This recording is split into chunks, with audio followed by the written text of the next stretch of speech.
मैं कहना चाहता हूं, जिन भारत विरोधी और आतंकी संगठनों ने भारत माता के मस्तक पर हमला करके कई परिवारों के सिंदूर मिटाए थे, उन्हें भारतीय सेना ने ऑपरेशन सिंदूर के माध्यम से इंसाफ दिलाने का काम किया है।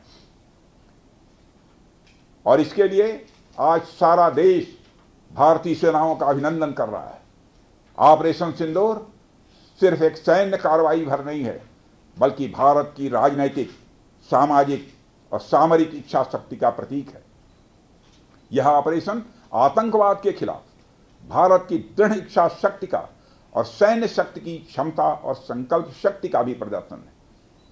हमने दिखाया है, भारत आतंकवाद के खिलाफ जब भी कोई कार्रवाई करेगा तो आतंकवादियों और उनके आकाओं के लिए सरहद पार की जमीन भी सुरक्षित नहीं रहेगी।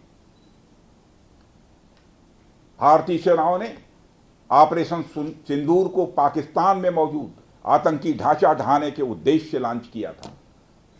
हमने उनके आम नागरिकों को कभी निशाना नहीं बनाया था, मगर पाकिस्तान ने न केवल भारत के नागरिक इलाकों को निशाना बनाया, बल्कि मंदिर, गुरुद्वारा, गिरजाघर पर भी हमले करने का प्रयास किया।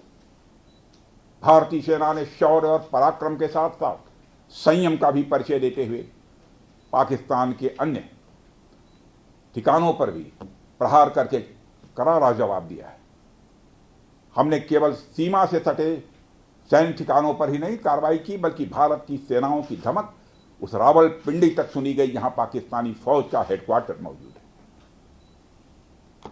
मित्रों, भारत में आतंकवादी घटनाएं करने और कराने का क्या अंजाम होता है, यह पूरे विश्व ने उरी की घटना के बाद देखा, जब हमारी सेना ने पाकिस्तान में घुसकर सर्जिकल स्ट्राइक की।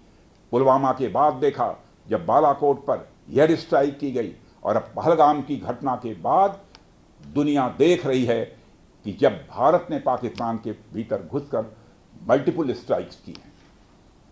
आतंकवाद के खिलाफ जीरो टॉलरेंस की नीति पर चलते हुए हमारे यशस्वी प्रधानमंत्री श्री नरेंद्र मोदी ने स्पष्ट कर दिया है कि यह नया भारत है जो आतंक के खिलाफ सरहद के इस पार और उस पार दोनों तरफ प्रभावी कार्रवाई करेगा। यह हमारे प्रधानमंत्री जी ने स्पष्ट रूप से यह संदेश दे दिया है।